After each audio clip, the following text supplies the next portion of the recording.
Hola, ¿cómo estás? Quiero agradecerte en primer lugar de que seas parte de estas reflexiones cristianas, ahora abocadas a poder entender un poco más allá el Evangelio en el Nuevo Testamento, o sea, el Evangelio dentro del Antiguo Pacto, dentro del Antiguo Testamento, expresado en el libro de Isaías. Nosotros hemos abordado ya un primer tema en el cual está relacionado con una confirmación de el llamado de Isaías, quien él expresa en el capítulo 6 verso 8 que oyó la voz de Dios, que en el fondo era la voz de Jesús, y él ve el trono de Dios, porque en el fondo la escritura nos revela que nadie ha visto a Dios, sino que a su Hijo Jesucristo, quien ha interpretado quién es Dios, quien lo representa, y porque también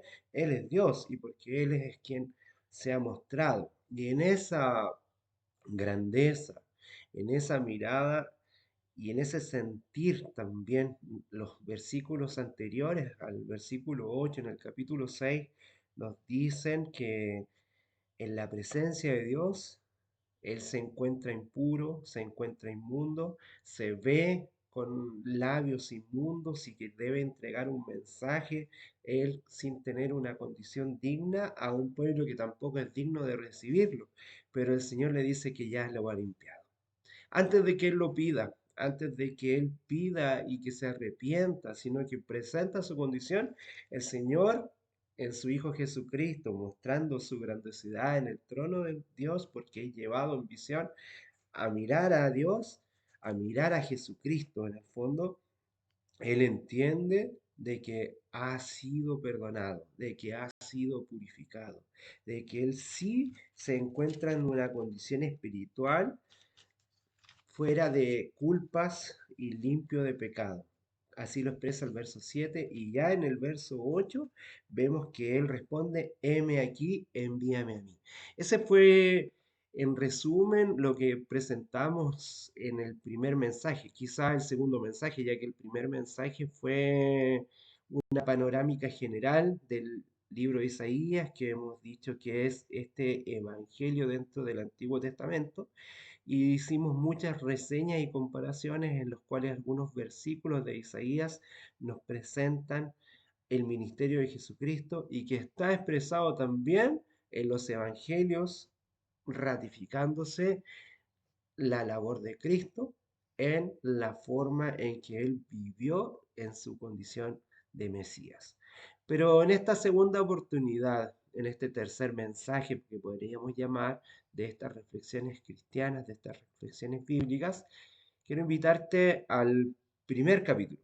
Comenzamos primero con el llamado que se expresa en el capítulo 6 de Isaías, pero ahora queremos llevar a mirar el primer capítulo donde comienza el ministerio profético de Isaías. Y así se le llama en el primer mensaje. Dice en el verso 2, después de la presentación del ministerio profético de Isaías, se presenta la rebelión de Judá, la rebelión de Israel. Y dice el segundo versículo, oíd cielos y escucha tú, tierra, porque habla Jehová. Crié hijos y los engrandecí, y ellos se rebelaron contra mí. Con estas palabras que expresa el mensaje de Isaías en el primer capítulo, el segundo versículo, quiero invitarte para que podamos abrir nuestro corazón a Dios por intermedio de una oración, para que sea el Espíritu de Dios, el Espíritu Santo, quien pueda dirigir este mensaje y pueda tocar tanto tu corazón como el mío, para que esta reflexión pueda ser un mensaje que nos lleve a mirar el Evangelio del Señor, aún en el Antiguo Testamento, aún en el Antiguo Pacto, porque el Señor Jesús así lo expresó. Ustedes leen la Torá, leen las Escrituras, pero no son capaces de ver en ella mi propio testimonio. Buscan la vida eterna en ella, pero finalmente lo que ellas quieren hacer es revelar mi testimonio. Así que te invito para que a través de esta serie temática de estudio acerca del libro de Isaías, tú puedas encontrar el testimonio de Jesucristo.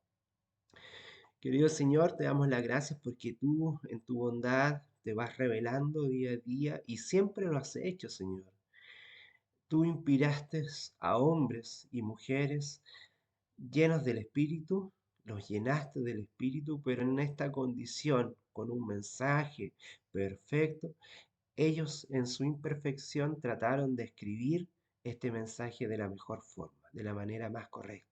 Y hombres y mujeres a través del tiempo fueron copiando estos mensajes, tratando de ser lo más fidedigno, lo más cuidadoso para que llegara a nuestras vidas, para que llegara a cada uno de nosotros. Tu mensaje a través del Antiguo Testamento y del Nuevo Testamento también que quisiste revelar es para salvación. Es un mensaje que es una ruta hacia tu persona. Señor, gracias por el libro de Isaías, porque en él también podemos encontrar este mensaje, en el cual tú nos viste como hijos, nos criaste como hijos, pero estás mirando nuestra rebelión para cambiar nuestro corazón, para que nosotros procedamos al verdadero arrepentimiento que es un cambio de conducta, la metanoia. Y en ese sentido, Señor, nosotros te busquemos a ti porque tú nos buscaste primero a través de tu amor.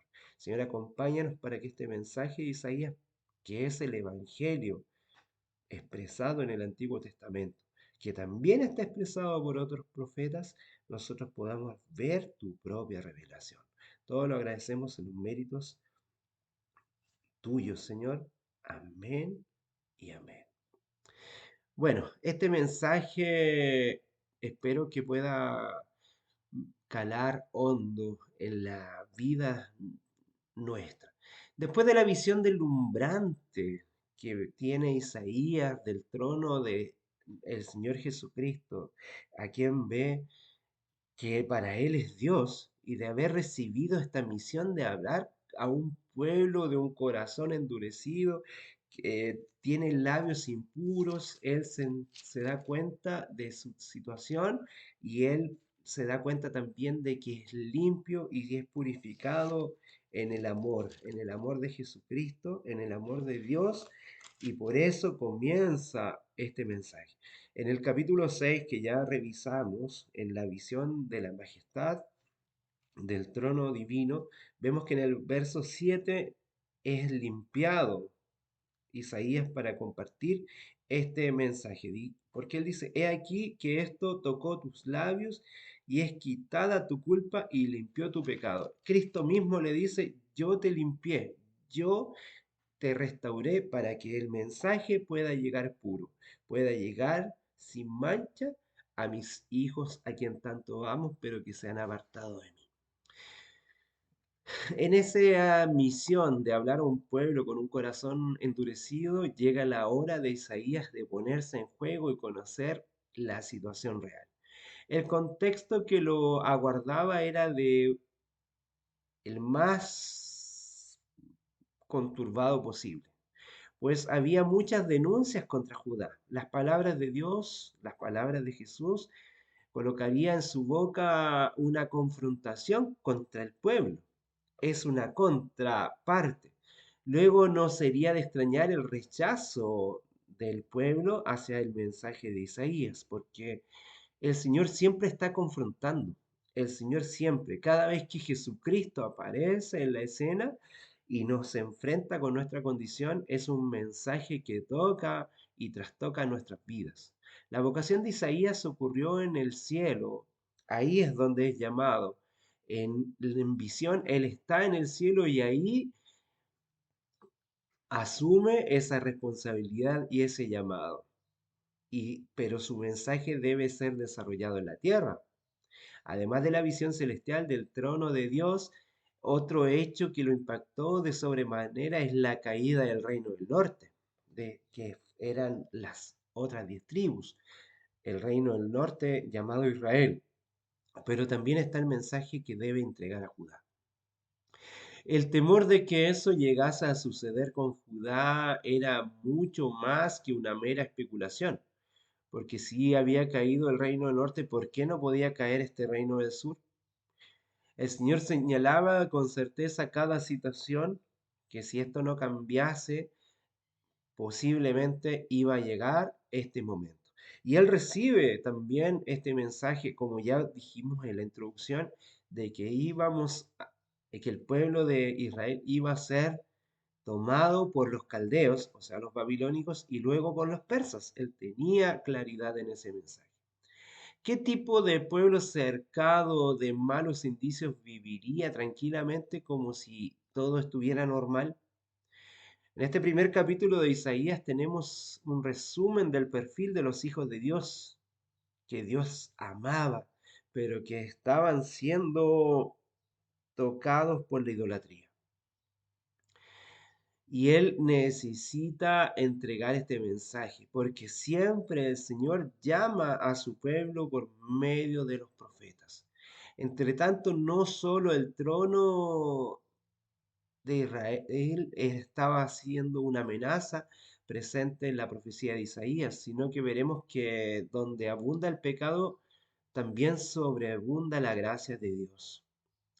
Mira, qué interesante este punto, porque donde estaba puesto el pecado, donde está expresado en este sentido el primer capítulo, también hay un llamado al arrepentimiento porque la gracia quiere abundar, la gracia quiere trabajar en el corazón de cada uno de nosotros.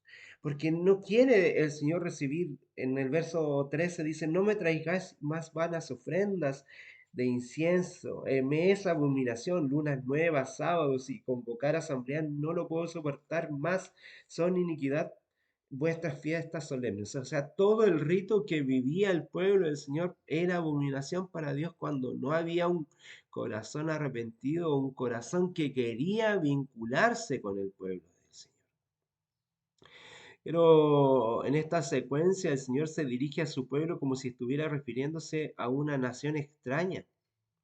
Si lo puedes mirar en los versos 4, 5 y 6, un pueblo cargado de maldad, generación de malignos, hijos depravados. Es como si estuviera hablando Jehová a una nación pagana.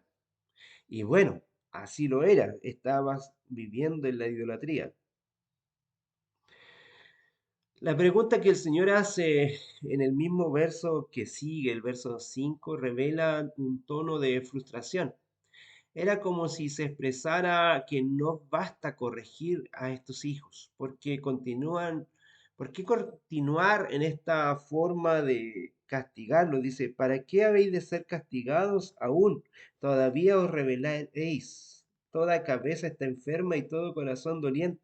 Desde la planta del pie hasta la cabeza no hay cosa sana, sino herida, hinchazón y podrida llaga. No están curadas, ni vendadas, ni suavizadas con aceite. Ustedes no tienen solución.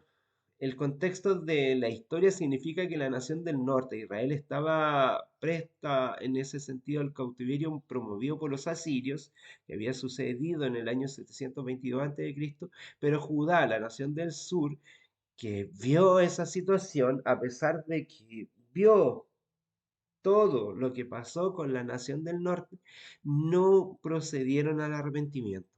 Y puede ser que tú y yo vivamos esta situación, a pesar de que vemos que nuestro alrededor, o nuestros cercanos, o nuestros hermanos están siendo sacudidos por el descuido, porque ellos mismos se han apartado del Señor y el Señor, que es un Dios que permite el libre albedrío y que nos respeta, nosotros tenemos que vivir ciertas situaciones y ciertas consecuencias frente a esto. No es que Dios no quiere nunca proceder a castigarnos y nunca ha sido así, sino que nuestras propias consecuencias y nuestras propias elecciones nos llevan a castigar. Pero esto a veces no nos toca y vemos la condición nuestra, vemos la condición del otro que está sufriendo por sus propias eh, posiciones frente a la vida y aún así no procedemos al verdadero arrepentimiento, que es un cambio de conducta y que el Señor perfeccione y aceptar el regalo de la salvación,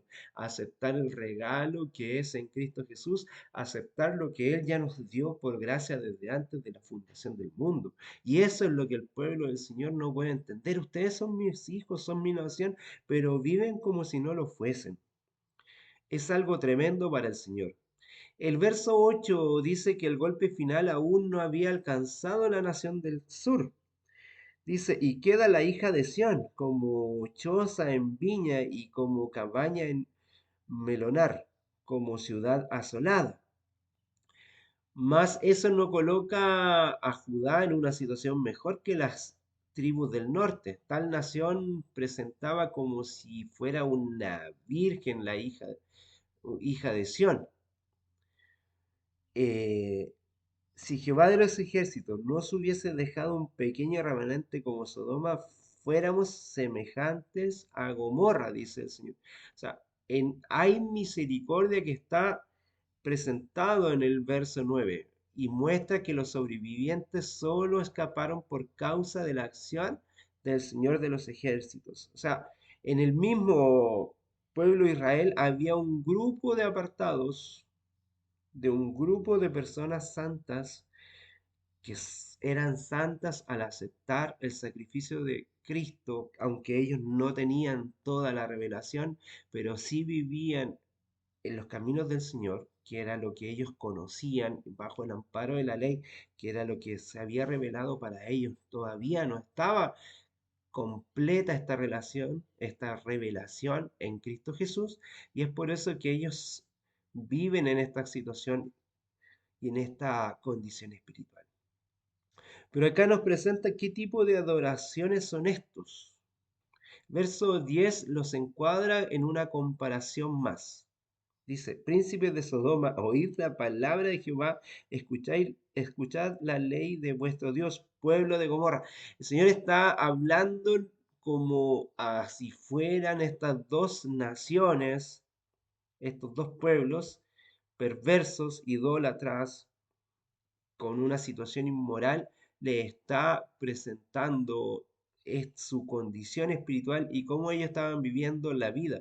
Nosotros miramos en el libro de Génesis, capítulo 18, capítulo 19, cuál era la condición del pueblo de Sodoma y Gomorra, y vemos que el Señor está comparándolo con esto. Vamos a mirar un poco algunos de estos pasajes.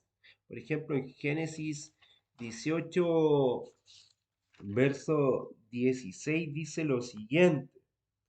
Y los varones se levantaron de allí y miraron hacia Sodoma, y Abraham iba con ellos acompañándolos. Y Jehová dijo, encubriré yo a Abraham lo que voy a hacer. Y ahí se relata. También en el verso 19, perdón, en el capítulo 19, verso 22, dice, date prisa, escápate de allá, porque nada podré hacer hasta que hayas llegado allí. Por eso fue llamado el nombre de la ciudad Zoar. El Señor llama a Lot para que salga de ahí, proceda a cambiar su relación con esta ciudad porque ya había pasado el límite de las condiciones en las que está. El Señor siempre tiene límites. El Señor siempre, si bien es cierto, es un Dios de amor, es un Dios que respeta nuestras condiciones, pero Él, en ese sentido, su propio límite es el libre albedrío. En ese sentido, el Señor no puede traspasar más allá, porque esto también implica una relación de amor. El amor también tiene límites, también tiene respeto, porque el amor también es un amor propio. El Señor, por su propio amor, se entregó hacia nosotros en la vida de su Hijo Jesucristo. También se entrega a sí mismo y lo hace por amor hacia él mismo para entregar ese mensaje porque Dios siempre ama, siempre entrega, siempre está más allá. No es el mismo límite que tenemos tú y yo, pero en este sentido nosotros vemos que la condición del pueblo y cómo se lo presenta, que ya el Señor está harto, está harto de ofrendas falsas. ¿Para qué me sirven a mí, dice Jehová, la multitud de sacrificios? Harto estoy de holocaustos, de carnero y de cebo de animales gordos. No quiero sangre de bueyes, ni de ovejas, ni de machos cabríos. Esto se había transformado en una mera tradición y lo expresa así sucesivamente hasta el capítulo 15. Pero acá viene, ya en el verso 16, lavaos, limpiaos, quitad la iniquidad de vuestras obras delante de mis ojos, dejad de hacer lo malo. El llamado del Señor siempre es a que nosotros procedamos a cambiar nuestra conducta, a arrepentirnos, y Él nos llama desde una manera llena de amor. Aprended a hacer el bien, buscad juicio, porque el juicio lo vivimos en el Espíritu. Recuerda que el Espíritu de Dios nos da verdad, pero también nos da juicio. A- Haced justicia al huérfano, abogad por la viuda. Mira qué interesante, el Señor eh, no los llama a ellos a vivir en la doctrina que ellos estaban acostumbrados, en sus rituales, en sus condiciones, a guardar las lunas nuevas, el sábado, a hacer ciertos ritos en el santuario, sino que los llama a vivir en la vida práctica un verdadero cristianismo, un verdadero amor, o un verdadero judaísmo, que en ese tiempo podríamos llamar así, que sería en estricto rigor ser más certeros para mencionarlo. Y él dice que hacer justicia con el huérfano, abogar por la viuda, es el verdadero judaísmo en este sentido, para ser más cuidadosos. Venid, dice Jehová, y estemos a cuenta, si vuestros pecados fueran como la grana, yo los voy a limpiar y los haré como nieve para estar emblanquecidos. Si fueran rojos como el carmesí, vendrán a ser como blanca lana, porque el Señor ya ha entregado su mensaje. Y esto a pesar de que aún no había venido Cristo, pero el Señor desde el inicio, desde el protoevangelio, desde antes de la fundación del mundo, Él tenía un plan de justicia, de salvación y de redención para cada uno de nosotros. Pero Él quiere que nosotros nos volvamos a Él para relacionarnos, porque Él no quiere que nosotros cambiemos nuestras actitudes y nuestras acciones, como dice en el verso 21, 22 y 23, sino que Él lo que nos está diciendo que quiere nuestra transformación. Ese era el tipo de adorador que se presentaba delante de Dios, o sea, la peor especie del ciudadano corrupto, mentiroso e interesado. Por esto, el tres veces santo presenta el siguiente diagnóstico. Si tú puedes ir al libro de Isaías en el capítulo 29, verso 13, mira lo que aparece ahí. Isaías 29, verso 13. Dice pues el Señor, porque este pueblo se acerca a mí con su boca y con sus labios me honra, pero su corazón está lejos de mí y su temor para conmigo fue enseñado por mandamientos de hombres. O sea, quiere decir que estaba el pueblo de Israel lleno de liturgias y llena de actividades, pero no estaba realmente puesto en su corazón la condición del arrepentimiento. Pero mira lo interesante que prosigue acá. Dice, por tanto dice el Señor Jehová de los ejércitos, el fuerte Israel, tomaré satisfacción de mis enemigos, me vengaré de mis adversarios. Miremos lo que dice acá. Y restauraré tus jueces como el principio y los consejeros como de primero. Entonces te llamarán ciudad de justicia, ciudad fiel. Sión con juicio será rescatada y los convertidos de ella con justicia. ¿Cómo el Señor restaura? ¿Cómo el Señor transforma el corazón? Con los juicios de misericordia, con la justicia verdadera del Señor. Venid luego, dice Jehová, y estemos a cuenta. En el verso 18. Venid luego y estemos a cuenta. Vivamos en las condiciones. Quiero bendecirte, quiero entregarte. Si quisieres y obedecieres, comieres el bien de la tierra. Versos 25 y 26. Y volveré mi mano sobre ti y limpiaré hasta lo más puro tus escurias. O sea, quiero limpiarte, quiero transformarte y quiero que en este sentido haya justicia en Sión, que vivan realmente en la condición que yo espero que ustedes puedan estar. Y en este sentido el Señor siempre nos llama en su misericordia. El Salmo 100, verso 5 dice, porque Jehová es bueno para siempre, es su misericordia. El llamado del Señor siempre es potente y es brusco y pareciera, porque lo vemos en Cristo, lo vemos en Cristo Jesús. Cuando Cristo confronta la situación de la persona que no está en el Señor, que está en el pecado, que está en una condición de estar apartado, siempre el Señor lo confronta con su realidad. Y en ese sentido pareciera que fuera muy duro y muy fuerte, pero el Señor siempre, después de un llamado a la cordura, nos llama a la restitución, a la justicia, presenta su voz de amor. Y Él quiere transformarnos, quiere limpiar nuestra condición, así como lo hizo con Isaías. Isaías, cuando predicó su mensaje, ya estaba limpio, sin pedir el mensaje, sin pedirlo. Venid luego, dice Jehová, y estemos a cuenta. Si vuestros pecados fuesen como la grana, los voy a limpiar y serán como la nieve. Si son rojos como el carmesí, vendrán a ser como blanca lanas, como blanca lana. Pero ¿cuál es lo que debemos hacer? Venida al Señor, en nuestra propia condición. Porque Él no dice transforma tu vida, sino que dice ven luego, ven a mí, acepta mi perdón, acepta mi voluntad, acepta mi condición.